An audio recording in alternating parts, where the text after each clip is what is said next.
Fluminense tem negociação em aberto envolvendo situação de zagueiro. Além disso, a gente vai falar sobre o Samuel Xavier, finalmente falando em público sobre uma polêmica grande que rolou ao longo de 2024. Além disso, teve jogo em Xerém nessa sexta-feira. A gente vai trazer atualizações para vocês e também falar um pouquinho do jogo de domingo contra o Vitória. Tem portal trazendo uma provável escalação do Fluminense com mudanças para essa partida. Tem muita coisa do Flusão para a gente conversar nesse vídeo. Desde já eu te convido a deixar o like, se inscrever aqui no canal, ativar o sininho para não perder nada. Depois da vinheta vamos falar muito do Flusão. O Fluminense fechou uma parceria com o América do Rio de Janeiro para emprestar alguns jogadores que estão com pouco espaço no profissional ao Mecão para a disputa do Cariocão A2. Esse anúncio foi feito oficialmente no site do Fluminense. O Romário visitou também o CT Carlos Castilho para celebrar esse acordo e a Central Fluminense trouxe já a informação de que o meio-campista Luiz Freitas deve ser o primeiro jogador do Flu a ser emprestado para o América. No ato ali, né, do anúncio da parceria, o Romário falou que a ideia era de 3 a 5 jogadores do Fluminense indo para o América disputar essa Série A2. Então a gente seguiu na busca aqui de descobrir quem são os outros jogadores, né, além do Luiz Freitas, que podem se transferir para o clube alvirrubro. E aí a gente conseguiu, né, o Wilson Forte, nosso repórter, conseguiu apurar que o zagueiro Caio Amaral tem conversas com o América para disputar esse torneio Cariocão A2 nessa temporada. O América está esperando ali uma definição do próprio zagueiro quanto ao seu futuro, o que deve ocorrer nos próximos dias. Para quem não conhece, o Caio Amaral é um jovem zagueiro do Fluminense, tem 21 anos, faz 22 ao longo desse ano de 2025. Foi cotado para jogar os primeiros jogos do Campeonato Carioca, mas estava se recuperando ali de uma lesão no joelho e acabou não participando da relação. Mas vale lembrar, ano passado ele chegou a viajar com o elenco tricolor para Santiago, no Chile, no jogo ali contra o Colo-Colo. Ele nem estava inscrito na Libertadores, mas viajou para compor o grupo, já tem participado de atividades e treinos com a equipe profissional do tricolor. Ano passado, em junho, ele renovou o contrato com o Fluminense e agora o seu vínculo é válido até o final de 2026. Nesse começo de 2025, não está ganhando muitas oportunidades, né? Tá também nesse momento de se recuperar dessa lesão que ele teve ali no joelho. Está recuperado já, tá 100%, mas não está tendo muitas oportunidades, nem com o Mano e nem agora com o Renato Gaúcho. Então ele entra nesse radar do América como um dos jogadores que poderia ser emprestado para a equipe. Pro Cariocão A2, conversas estão rolando e o zagueiro deve definir o seu futuro nos próximos dias. E o Portal Lance fez um levantamento bastante curioso sobre o preço dos ingressos no futebol brasileiro. Vamos comentar um pouquinho sobre isso aqui, sobre a posição do Fluminense nesse ranking.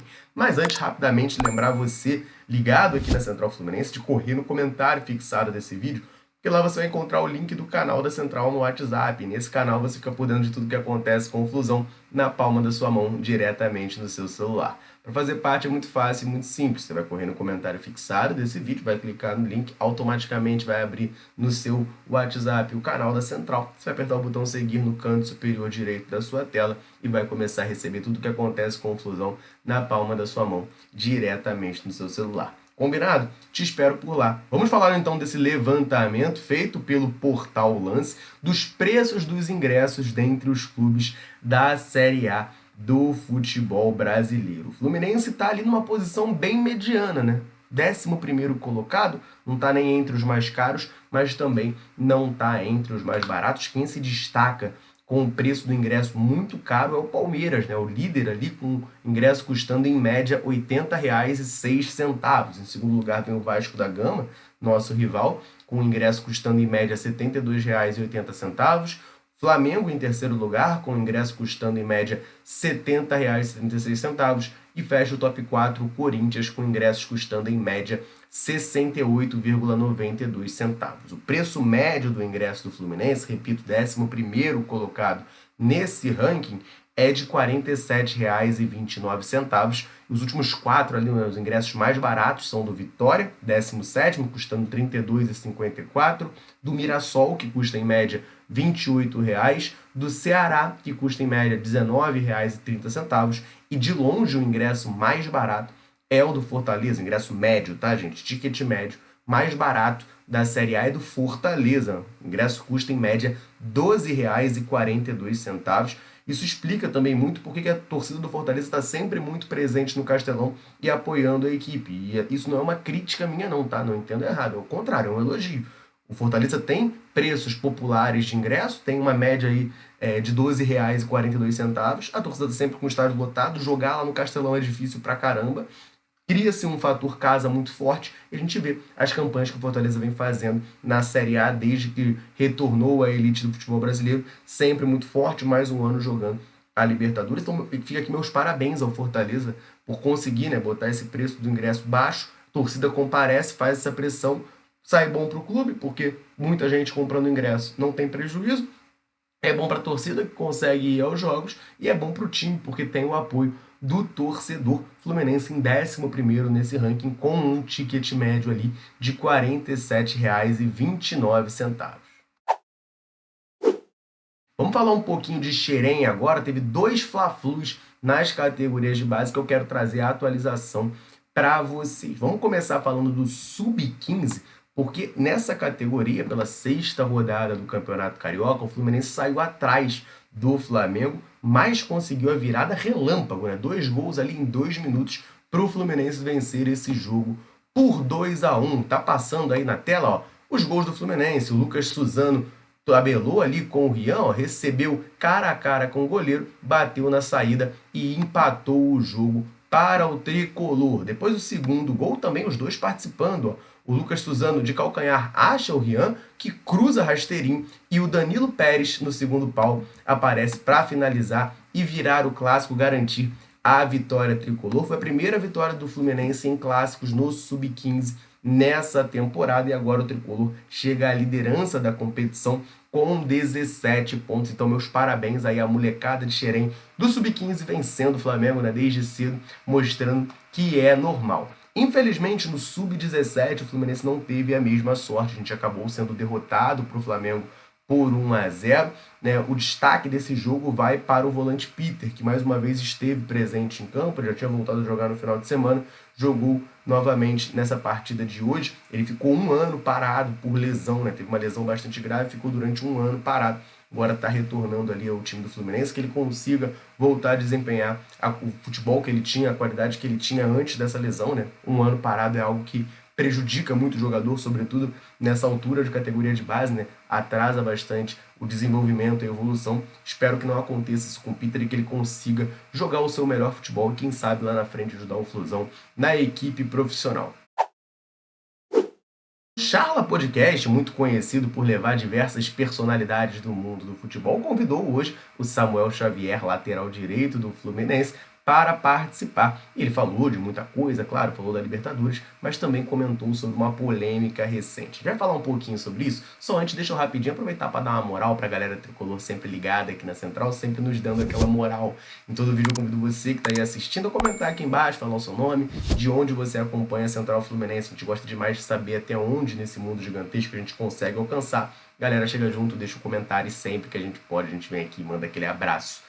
Nesse vídeo eu vou mandar um abraço para o Milton de Ipanema, em Minas Gerais, para o Melo de Vitória, no Espírito Santo, para o Zé de Teresópolis, para o Damata de Petrópolis e também para o Orlando, lá do Havaí, nos Estados Unidos. Um abração para a galera tricolor ligadinha na Central Fluminense, convite mais do que reforçado. Se você quer que a gente mande um abraço, um salve, cite o seu nome em algum vídeo, comenta aqui embaixo, me fala o seu nome e de onde você está nos assistindo. No começo de 2024, né, pós ali o título da Libertadores em 2023, a gente sofreu bastante, né, durante toda a temporada, e uma coisa que se destacou muito, na verdade 2 coisas, né? Primeiro, foi que o Samuel Xavier apareceu cabeludo no começo do ano, né? Fez um implante capilar, apareceu cabeludo no começo da temporada, e por coincidência ele acabou não jogando diversos jogos devido a uma lesão. Essa foi a informação divulgada à época, inclusive de maneira oficial, pelo tricolor, mas acho que foi uma questão também de somar a insatisfação da torcida com os resultados que não vinham, com a tendência de acreditar em teoria da conspiração que o ser humano já tem um pouquinho. E aí criou-se o boato de que o Samuel Xavier não estava jogando por conta do implante capilar. Ele fez esse implante, ele não poderia jogar por conta do implante e não estaria atuando. E aí o Samuel falou no Charla Podcast sobre essa situação. E, obviamente, ele negou que não tenha jogado por conta do implante capilar no começo de 2024. Se liga aí na declaração dele. Da estreia, eu, num lance lá, eu caio no chão assim e bato o joelho. Volta toda a dor, cara, que eu sentia. E aí eu fico fora dos jogos, do Carioca ali, e não consigo voltar, só tratando e tal. Só que eu já tinha feito o implante antes, foi nas férias que eu fiz, né? Só que aí a galera começou a meio que associar, tipo, ele fez implante, e o que tá acontecendo que ele não tá jogando, né? É o implante, mas não tem... Aí postaram. A galera sabia porque viu com a gente. Eu tava de férias, né? Tava de férias, Aí o pessoal pegou e falou, cara, alguém postou lá, falou, Samuel não tá jogando. E a pessoa afirmou, Samuel não tá jogando. Fontes, né? Porque tem a tal da fonte, né? Fontes que eu tenho lá, tal, que o Samuel não pode jogar por causa do implante. Que isso, gente? Aí começaram, aí a galera... Isso não. A galera adotou como realidade, né? Realidade. Aí começou, aí comecei a receber várias mensagens. Até o doutor que fez a cirurgia falou pra mim, Samuel, o que tá acontecendo? Eu recebi um monte de mensagem aqui, a galera... Sendo atacado. Cara, o que você fez, tal? O torcedor não tem limite. Eu tô rindo aqui, né? Mas realmente, o torcedor não tem limite, como falou ali o Cantarelli. Mandaram mensagem até pro médico do Samuel Xavier. Enfim, isso era um boato, né? Na época a gente chegou a comentar sobre isso. Assim, a gente não tinha informação de que por conta do implante o Samuel não poderia jogar. Claro que a galera ali um pouco mais enxerida que vai buscar sobre o assunto começou a ver alguns casos que alguns médicos recomendam ficar, sei lá, quanto tempo parado e tudo mais. Mas no caso do Samuel é diferente porque ele é um jogador de futebol. E aí imagina, né, que quando ele foi fazer esse implante nas férias, ele já estava ciente de que poderia voltar a jogar a tempo, né? O Fluminense jamais liberaria, e até o jogador, por ser profissional, jamais faria um procedimento estético nas suas férias que impedisse ele de atuar no começo da temporada. Então foi de fato, né, um problema, se eu não me engano, foi no joelho. Ele até cita no começo, né, que tem um jogo que ele cai ali de joelho e volta a sentir toda a dor e tudo mais. Então foi isso que aconteceu com o Samuel Xavier, né? Não foi nada do implante capilar. Acabou, né? Agora que já tá tudo bem, o Fluminense se salvou do rebaixamento e tudo mais, né? Acaba que virou uma grande piada ali entre a torcida tricolor. Mas eu lembro que na época, ali no ano passado, muita gente ficava irritada realmente por acreditar que ele não estava jogando por conta desse implante. Porque, de fato, se isso fosse real, né? Se o jogador estivesse desfalcando o Fluminense porque ele foi fazer um procedimento estético, seria uma responsabilidade tremenda do jogador e do clube também. Não foi o que aconteceu, claro. Mas agora já passou isso aí, né? O Samuel até contou ali meio rindo e tal. Já está uma situação um pouquinho mais apaziguada, até porque o Samuel meteu gol contra o Santos, jogou muito bem contra o Corinthians, então a relação com o torcedor tricolor voltou a ser excelente. O Samuel Xavier voltou a ser titular do Fluminense, muito por conta da lesão do Guga, vai ficar ali cerca de 45 dias parado, e domingo tem jogo contra o Vitória no Maracanã, e o Portal GE traz uma provável escalação do Fluminense. A gente comentou no vídeo de mais cedo que o Gabriel Fuentes retornou aos treinos, assim também como o Lavega. O Lavega estava com uma virose, foi cortado do jogo contra o Santos por conta disso. Nessa sexta-feira, peço perdão, tá mais cedo, eu falei que era sábado, sexta-feira, eu me confundi, tá? Nessa sexta-feira ele voltou aos treinos, assim como o Gabriel Fuentes, teve uma lesão muscular lá na final do Campeonato Carioca, também voltou a treinar com bola. Fuentes não vai ter condições de jogar essa partida de domingo, ainda está no comecinho da transição dele, né, começando a novamente participar das atividades com o elenco. Mas quem também voltou a treinar pelo Fluminense foi o Hércules. O Hércules ficou de fora do jogo quarta-feira contra o Corinthians lá na Neoquímica. Ele também sentiu no jogo contra o Santos, mas o Vitor Lessa tinha trazido a informação de que ele fez exames e não teve nenhuma lesão detectada. Foi mais um incômodo ali que ele sentiu, preservado nessa partida de quarta-feira, deve voltar ao time tricolor no final de semana. E aí no meio-campo, outro jogador que foi poupado da viagem para São Paulo foi o Paulo Henrique Ganso. A gente sabe de toda a situação, o Paulo Henrique Ganso está vivendo nesse ano de 2025, lá no começo do ano diagnosticado com a miocardite, ficou bastante tempo fora e agora aos pouquinhos está retornando ao time tricolor. Então existe a possibilidade do Paulo Henrique Ganso ser titular, ele briga por essa posição com o Lima nesse jogo contra o Vitória. Naturalmente o Ganso não vai aguentar jogar os 90 minutos, mas talvez possa jogar ali 60, né, e sair como titular nesse elenco tricolor. O GE bota como provável escalação do Flu o Fábio no gol, Samuel Xavier na direita, e aí na zaga mantém Inácio e Freitas, né? O Inácio foi titular no último jogo, a gente até antecipou essa informação, foi titular no lugar do Thiago Silva, que está machucado também.